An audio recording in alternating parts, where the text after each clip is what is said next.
E o cântico de Simeão é isso. É um cântico de agradecimento. É um cântico de esperança. É um cântico de quem viu a glória de Deus. É um cântico de quem viu Deus agindo na história. O cântico de Simeão traz-nos a nós também uma esperança futura, uma esperança de reino, uma esperança para as nossas vidas. E hoje eu quero com vocês fazer uma breve reflexão sobre o que Simeão cantou. E o texto está em Lucas, capítulo 2, versículo 28 a 32, onde diz-nos assim: Simeão tomou a criança nos braços e louvou a Deus, dizendo: Soberano Deus, agora podes levar em paz o teu servo, como prometeste. Vi a tua salvação, que preparaste para todos os povos. Ele é uma luz de revelação às nações, e é a glória do teu povo Israel.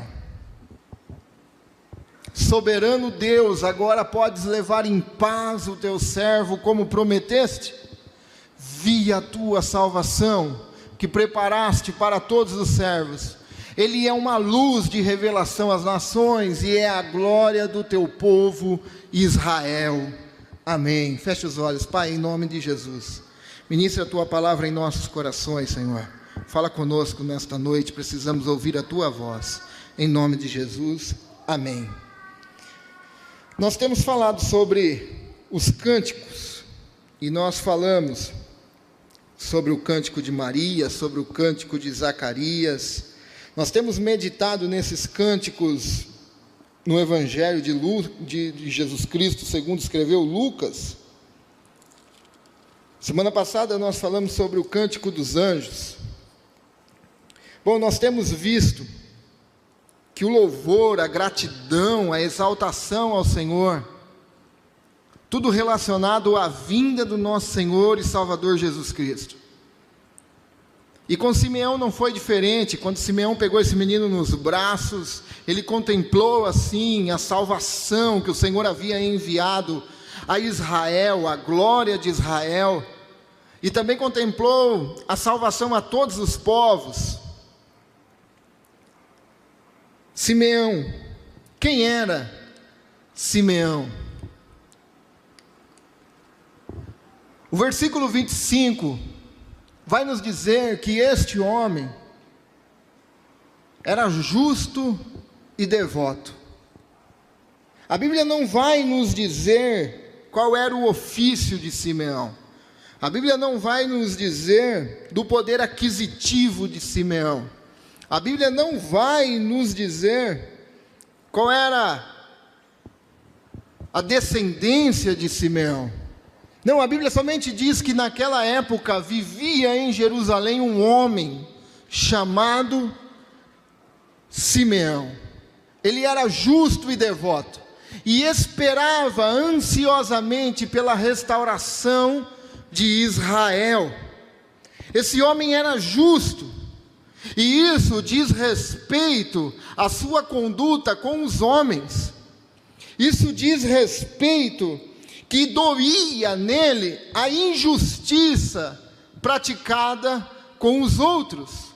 A Bíblia vai nos dizer que Simeão era um homem devoto a Deus, que diz respeito também à sua conduta a Deus, ao seu relacionamento, um homem fervoroso, um homem zeloso pelas coisas de Deus. Ela não diz se ele tinha poder aquisitivo, ela não diz qual era a credencial, ela não diz o ofício, mas ela faz questão de nos dizer que este homem praticava justiça, e este homem também privava pelo relacionamento dele com Deus. Mas também a Bíblia nos diz que este homem era um homem esperançoso. Esse homem tinha esperança no seu coração. A situação de Israel, como nós temos visto, era uma situação precária. Pense comigo, Israel havia sofrido a perda da independência política, a perda da independência financeira, o sistema religioso, muitos deles já haviam se corrompido. Israel tinha um rei chamado Herodes, que não era de Israel. Era um povo totalmente desesperançado, porque o nosso próprio rei não é da nossa nação. Se alguém haveria de lutar pelo povo, esse alguém teria que ser o rei. Mas este rei é marcado pelo reinado, pelo sangue dele. Porque todo mundo que entrava no caminho de Herodes, trazendo assim perigo ao seu reinado, ele eliminava. Ele eliminou a mulher, ele eliminou os próprios filhos. Era um povo totalmente desesperançado. Era um tempo de total medo, incerteza e desesperança, mas em meio a toda essa obscuridade, a esse desespero, havia homens ainda ali, que olhavam para o momento, que olhavam para a situação, que tinham esperança, com sinceridade, aguardando a consolação, e um desses homens era Simeão. Mesmo em situações adversas, mesmo quando as coisas não davam certo, mesmo quando não tinha mais esperança para a nação de Israel, havia ali um homem que tinha esperança. O mundo também está enfrentando total incerteza. O mundo também está passando pelo medo. Pessoas não sabem como será o amanhã. Estava conversando com um amigo meu que está no sul da Inglaterra, e ele disse que começou a vacinar lá, e agora, esta semana, já entrou em lockdown de novo, tudo fechado. E ele disse que eles já estavam cheios de esperança, que ia voltar à vida normal. Começaram a vacinar, o número cresceu, saiu essa nova mutação do vírus, então, a Inglaterra decidiu assim, nas regiões mais afetadas, fecharem tudo. O mundo enfrenta isso. Todo mundo está com medo. O Wagner disse, ele ficou com muito medo do que poderia acontecer. Eu fiquei, a Gra ficou. É um tempo de desesperança. Mas nós somos como Simeão. Nós somos o povo da esperança. Nós somos a igreja que leva consigo, dentro de si, a esperança. Timóteo vai dizer que Jesus é a nossa esperança. E esperança não vem do verbo esperar, mas vem do verbo esperançar. Acreditar. Nós somos o povo da esperança. Não uma esperança de que as coisas podem melhorar da noite para o dia. Deus pode fazer isso. Mas não é dessa esperança que eu estou dizendo. Estou falando de uma esperança que, mesmo que as coisas continuem mal, mesmo que as vacinas não deem certo, mesmo que coisas piores vierem, Deus está restaurando o seu povo para algo futuro, um relacionamento pleno e perfeito com Ele. E essa é a nossa esperança. Essa é a nossa esperança. A nossa esperança não está no que se vai dar certo isso ou não, se esses modos de se prevenir dá certo isso ou não. Lógico, nós obedecemos, mas a nossa esperança tem que estar acima disso, que a nossa esperança está em Jesus Cristo, e mesmo que não passe, choro virão, dor virá, separação virá, tudo isso virá, mas chegará um dia que Deus estabelecerá o seu reino pleno na terra, aonde não haverá mais dor, nem morte, nem sofrimento, e nunca mais haverá morte, e é isso que nós esperamos. Essa é a promessa de Deus. Simeão tinha uma promessa para consigo, que viria vir o Salvador, e então restituir a aliança que foi feita a Abraão, iria se cumprir. Qual é agora a nossa promessa? Nós vivemos esta aliança. Qual é a promessa de esperança que nós vivemos? A promessa de esperança que nós vivemos hoje, a igreja de Deus, o povo de Deus, vive a esperança que um dia nós veremos a nova Jerusalém descendo do céu, o tabernáculo de Deus tabernaculando com os homens, e nós diremos: esse é meu Deus, e Ele dirá: esse é meu povo, e ali não haverá mais dor, mais morte, nem sofrimento. Ele enxugará dos nossos olhos todas as lágrimas. Essa é a nossa esperança. Se nós formos confiar nessas pessoas que colocam você dentro de casa e vai viajar para fora, e todo mundo de máscara, o bonitão sem, nós estamos lascados. Nós estamos lascados. A nossa esperança é o nosso Senhor Jesus Cristo, que mesmo que nada funcione, mas nós sabemos, se o nosso corpo tombar nessa terra, nós abriremos os olhos para toda a eternidade com o Senhor e Salvador Jesus Cristo. Essa é a nossa esperança. Mas outra coisa que o texto faz questão de destacar é que Simeão era governado pelo Espírito. E é por isso que ele vivia desse jeito. É por isso que Simeão era um homem justo, era um homem piedoso, e era um homem esperançoso. A Bíblia vai nos dizer que Simeão esperava ansiosamente pela restauração de Israel. O Espírito Santo estava sobre ele, e lhe havia revelado que ele não morreria enquanto não visse o Cristo enviado pelo Senhor. Nesse dia, o Espírito conduziu ao templo. Porque Simeão era um homem bom, um homem justo? Porque ele esperava pela restauração? Nós sabemos, meus irmãos, que as coisas que fazemos, que pensamos que são boas, não vêm de nós, vem de Deus. A Bíblia vai nos dizer que o amor de Deus foi derramado em nossos corações.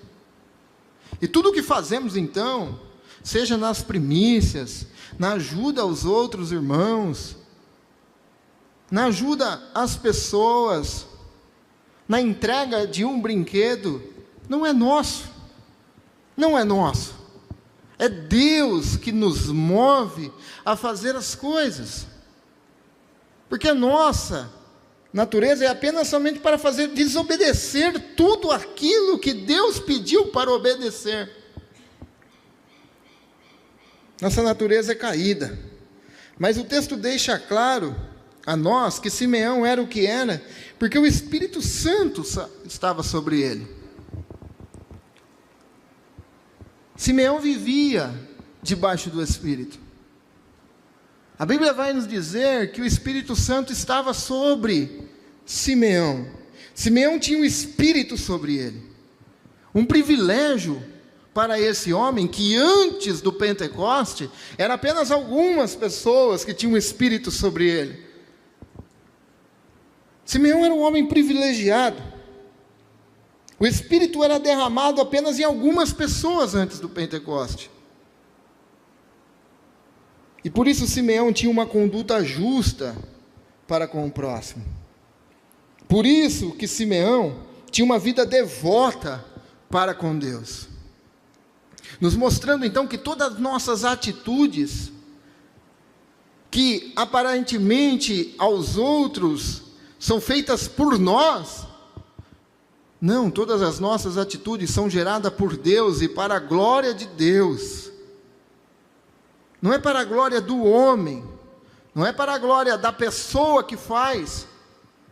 O que nós temos que fazer é fazer para a glória de Deus. Mas Simeão também vivia pela revelação do Espírito. O Espírito Santo revelou a ele que ele não morreria enquanto não visse o Cristo enviado pelo Senhor. Simeão havia tido uma revelação: enquanto ele não visse a salvação de Deus no menino Jesus, ele não iria morrer, nos mostrando então que a revelação da pessoa de Jesus para nós é porque houve uma obra do Espírito Santo para nós. Ninguém encontrou Jesus, o Espírito Santo revelou Jesus a nós. Simeão vivia movido pelo Espírito.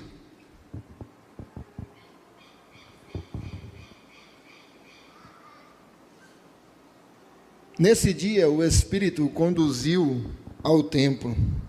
Um certo dia, o Espírito conduziu Simeão ao templo, e ele esperava ansiosamente pela restauração, porque ele era movido pelo Espírito. E assim somos nós. Tudo o que fazemos, Deus tem que nos guiar e nos mover a fazer. Bom, tudo isso nós sabemos. O que eu quero lhe perguntar nessa noite: o Espírito está sobre você? Nós temos o Espírito de Deus, amém? Você tem o Espírito de Deus, amém? Cristo, a verdade salvadora e bondosa, se revelou a você, amém? Então por quê? Muitas vezes nós somos movidos por nós mesmos. Porque muitas vezes somos movidos pelos nossos desejos. A pergunta é: o que tem nos movido, o que tem sido nos revelado diante dessa palavra que foi revelada a nós, pelo poder da regeneração do Espírito Santo? O que tem te movido, o que tem te revelado? Qual tem sido a nossa conduta para com os homens? Qual tem sido a nossa reação com tanta injustiça? Qual tem sido a nossa confrontação diante de tantas coisas, diante de tantas pessoas, enfrentando necessidade? Temos sido comovidos ou temos sido acomodados?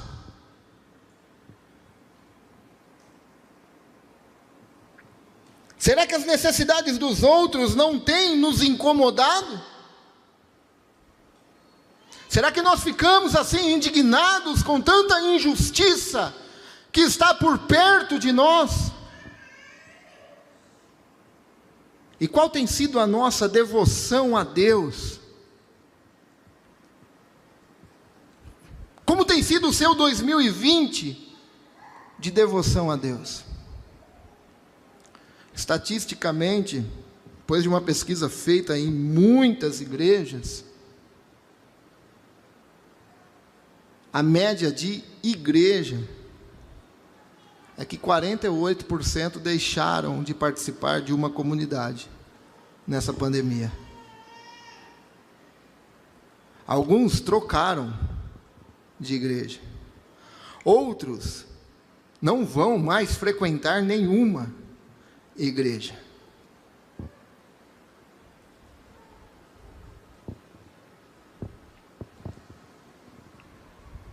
Qual tem sido a nossa devoção a Deus, não só de frequentar, mas também de ser igreja fora do templo? Irmãos, acredito que esse ano de 2020 veio dando uma chacoalhada em nós, sabe? Acredito que esse ano de 2020 veio dando uma chacoalhada na figueira. E alguns por motivações, porque a motivação de Simeão era a glória de Deus. Ele queria ver Jesus, ele queria ver a salvação.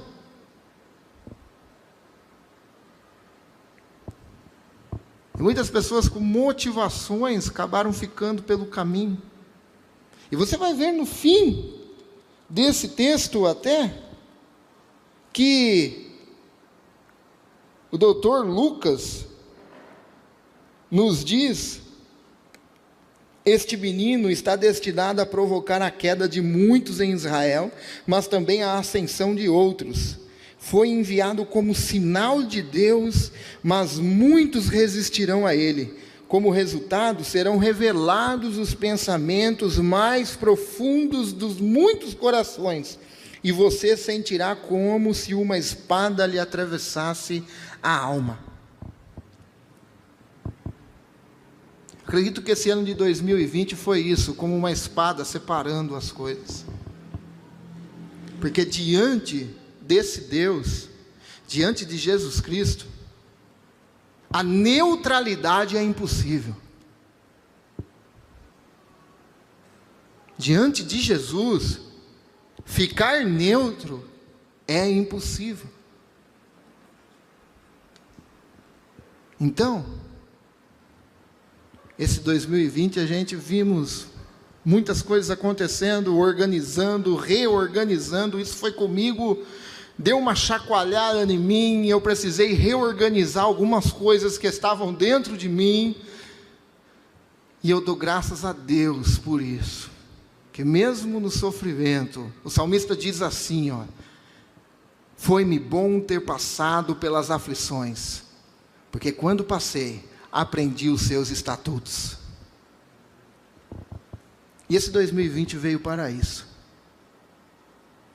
para reorganizar algumas coisas dentro de nós, para dar uma chacoalhada, para mostrar que nós precisamos de Deus, que apenas um pequeno vírus coloca o mundo, coloca tudo por terra, todos os planos, projetos. A bolsa de valores houve um colapso. Pessoas tiraram a sua própria vida. E assim como Deus usou esse ano para reorganizar algumas coisas dentro de mim, acredito também que Deus usou este ano para reorganizar algumas coisas dentro de você. Mas sempre no intuito da nossa devoção a Ele. Sempre no intuito de glória a Ele. Simeão era um homem que estava debaixo do Espírito, governado, guiado, vivia pela revelação do Espírito, vivia movido pelo Espírito, e esse Espírito habita em nós. Esse Espírito habita em você. Então, o que eu quero lhe dizer nesta noite, será que nós estamos tendo a mesma atitude de Simeão? Um homem justo e devoto. Será que as coisas que vemos têm nos incomodado? Será que as fragilidades que vemos, as fraquezas que vemos, as necessidades que vemos, têm nos incomodado?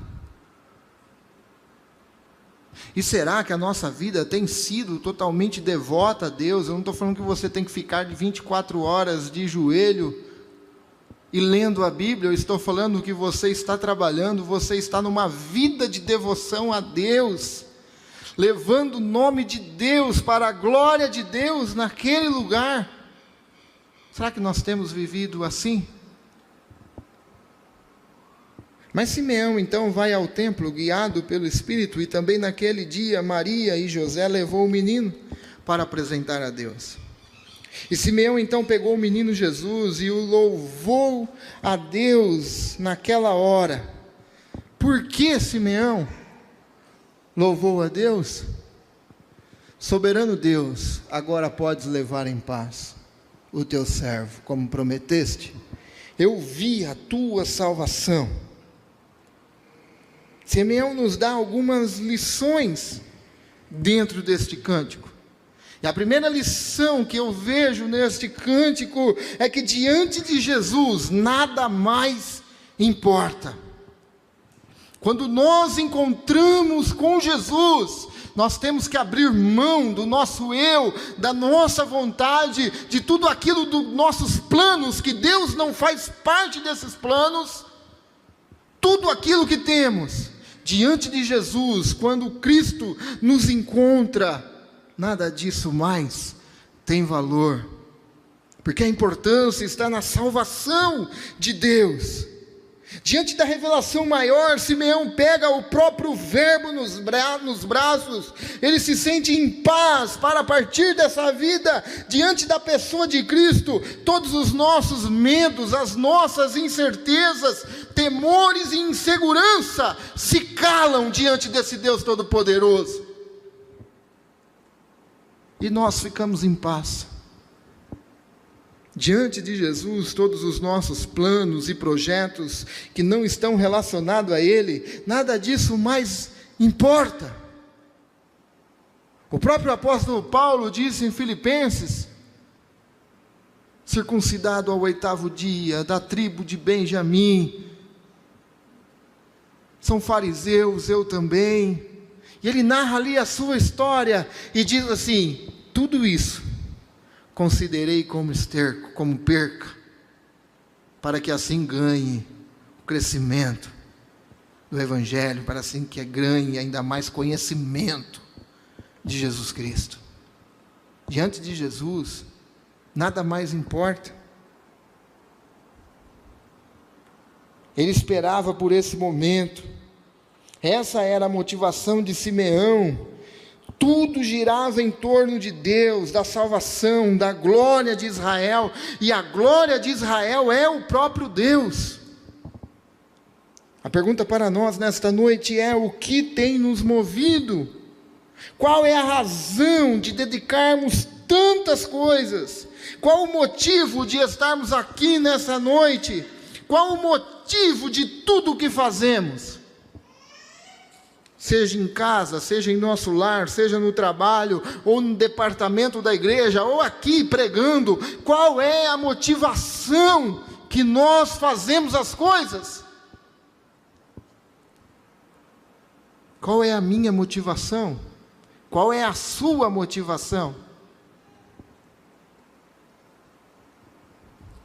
Se tudo isso que fazemos, aqui ou fora, não for para a glória de Deus, nós estamos estocando em sacos furados. Simeão, quando viu Jesus, ele viu que nenhum projeto, que não há nenhum projeto que Deus não faça parte, não vale a pena. Se tiver algum plano que Deus não está envolvido nesse plano, não vale a pena.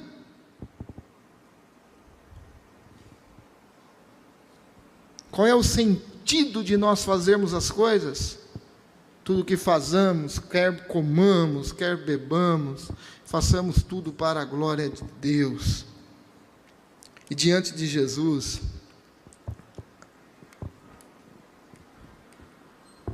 a satisfação. E aqui eu encerro. Simeão, quando viu Jesus, ele foi envolvido por uma satisfação tão grande, quando ele contemplou a salvação. Sabe, meu irmão, hoje, o que mais vemos são pessoas insatisfeitas. São pessoas que nada está bom. A comida não está boa. A mistura não está boa. O que mais vemos hoje, o meu emprego não é bom. A minha família não é boa. A família do outro é legal. Os meus pais não são legais. O pai do outro é legal. O meu filho não é legal. O filho do outro é legal. A minha igreja não é uma igreja legal. A igreja do fulano é uma igreja legal. O que mais vemos hoje são pessoas insatisfeitas. Nós vivemos um tempo onde cultos são feitos para satisfazer as pessoas. Olha que absurdo. O culto tem que ser feito para satisfazer a pessoa. Vivemos um tempo onde pastores dizem que Deus pode satisfazer você através de coisas. Vivemos um tempo onde ensinam que você tem que ter o melhor, porque isso trará satisfação a você, e é seu. É só você decretar, pedir, é seu. Ou então vivemos um tempo que a pessoa vem para o culto e fala: nossa, hoje o culto não estava legal, sabe?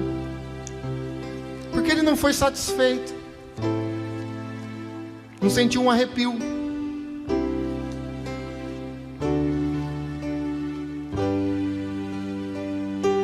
E muitas vezes então nós, evangélicos, que temos Deus como nosso Pai, e não nos sentimos satisfeitos com o nosso Pai, com tudo que Ele tem feito por nós. Eu quero te dizer, a família que você tem é Deus que te deu, e a satisfação está no Pai. Tudo que você tem é Deus que te deu, o nosso Pai, e a nossa satisfação está no Pai.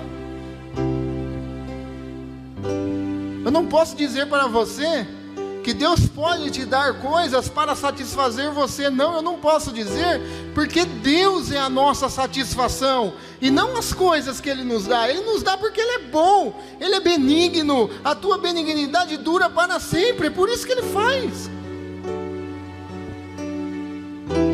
Mas mesmo se Ele não nos desse nada, a nossa satisfação continuaria sendo no nosso Pai, o nosso Deus.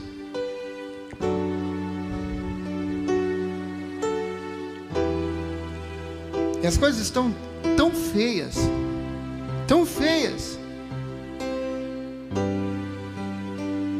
que as pessoas não conseguem mais se satisfazer em Deus, o Criador de todas as coisas, o nosso Criador, que nos gerou no útero da nossa mãe.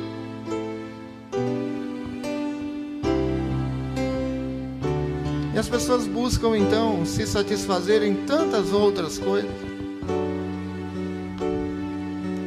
Eu não estou falando lá fora. Pessoas buscam a satisfação no poder, em fazer algo.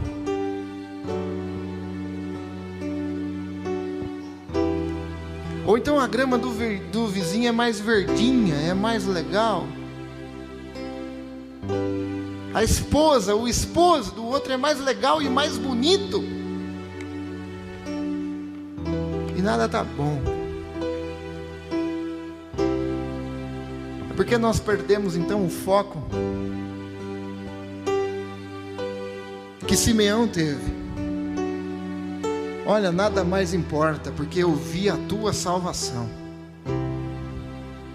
E quando nós vemos então a obra de Cristo Jesus na cruz do Calvário, fazendo por nós, que Deus enviou seu Filho unigênito, para que todo aquele que nele crê não pereça, mas tenha vida eterna.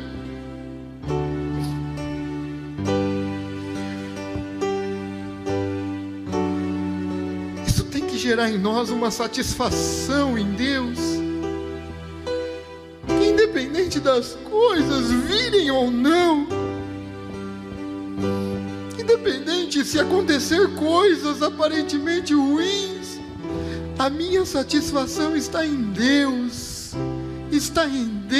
é Ele que me deu vida, é Ele que soprou o fôlego de vida em mim, e não deixou eu perdido.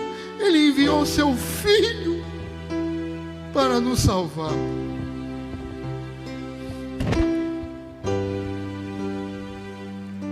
E isso dói o coração, quando nós vemos pessoas, e tantas pessoas, nas igrejas, eu não estou falando lá fora, nas igrejas, buscando satisfação em coisas,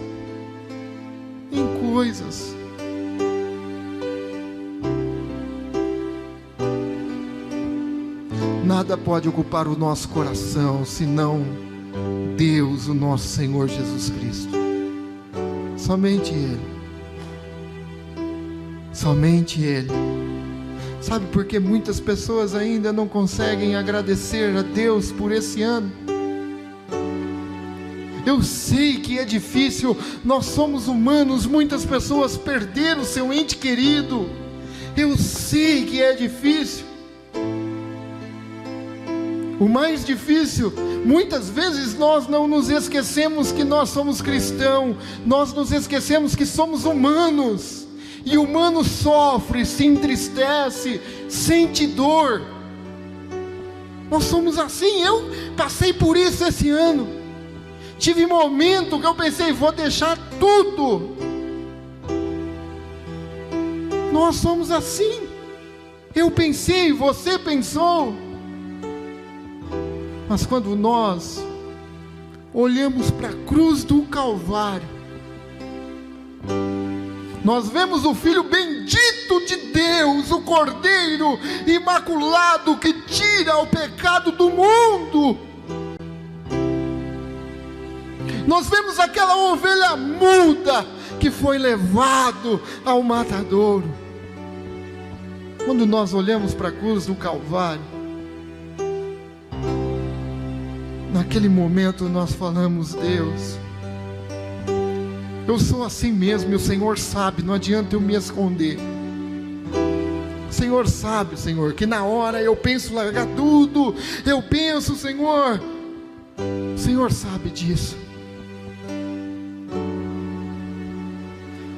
O Senhor conhece a sua dor, o Senhor conhece o seu sofrimento, o Senhor conhece a sua família, o Senhor conhece os seus filhos, o Senhor conhece o seu emprego. Eu não sei qual tipo de sofrimento você passou no decorrer deste ano, ou você tem passado ainda este ano. Eu não vou te prometer que Deus vai te livrar, mas o que eu quero te dizer é, olhe para a cruz do Calvário, que isso vai gerar em nós satisfação em Deus. Isso vai gerar em nós satisfação em Deus. As lutas doem nessa estrada, nessa trajetória que nós temos que trilhar. Quando nós decidimos então trilhar esse evangelho bendito de Deus e seguir isso como primazia nossa, mesmo com falhas, mas nós falamos, Jesus, é isso que eu quero seguir isso. Não é fácil, não é fácil, não é fácil. Ser um aventureiro da fé é fácil. Ser como Demas, amando o presente século, me abandonou, é fácil. Mas quando essa verdade se revelou a nós, e nós fomos impactados, nós sofremos mesmo, não tem jeito. Mas esta mesma verdade revela em nós que a nossa satisfação está em Deus.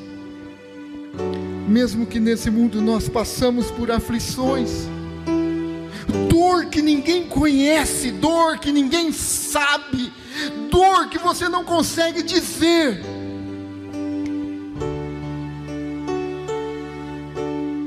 Que muito pior que a dor física é a dor do sentimento, é a dor da decepção, é a dor da frustração. Que isso não há um tramal que tire.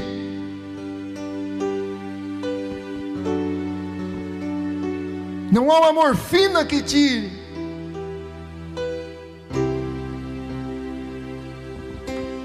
Mas no Calvário nós vemos a cura para isso.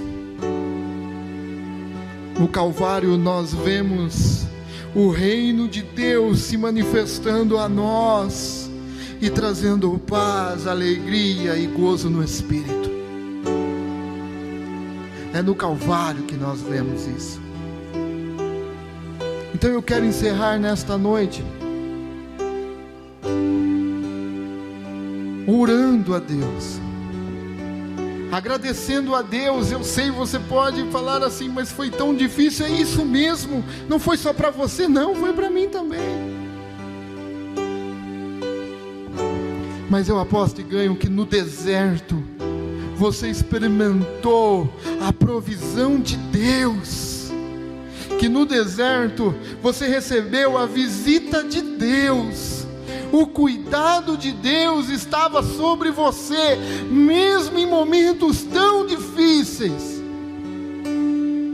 Eu quero orar com você em gratidão a Deus, por tudo, e por tudo é tudo mesmo, não é só pelas coisas boas, é por tudo. Eu quero orar com você nesta noite, por tudo que Ele nos proporcionou e pela satisfação que em tudo Ele nos dá, principalmente na salvação. Você tem motivo para agradecer a Deus em oração nessa noite? Amém?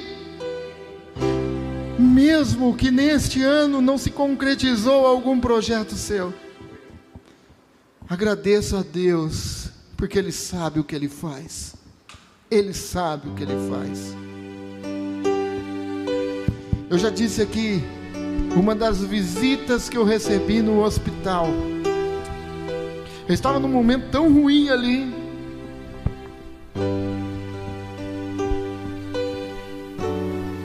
e uma pessoa chegou e disse: como pode, Robert? Como pode o que você me fala?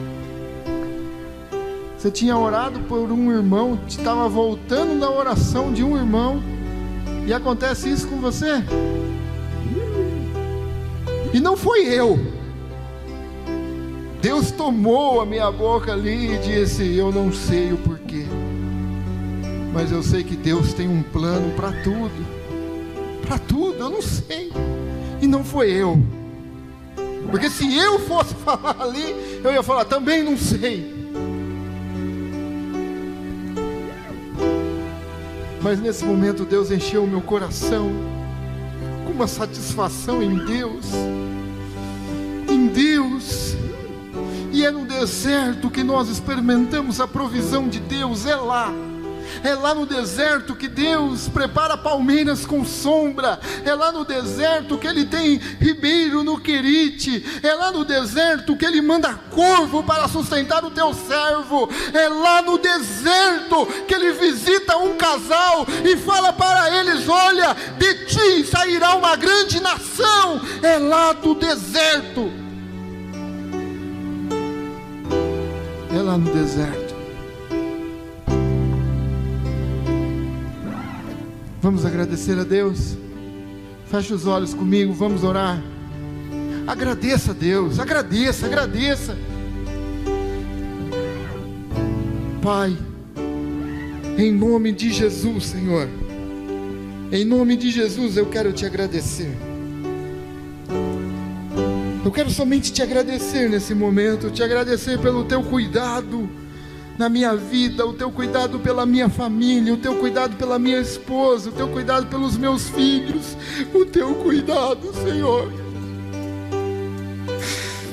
Eu quero te agradecer, Pai.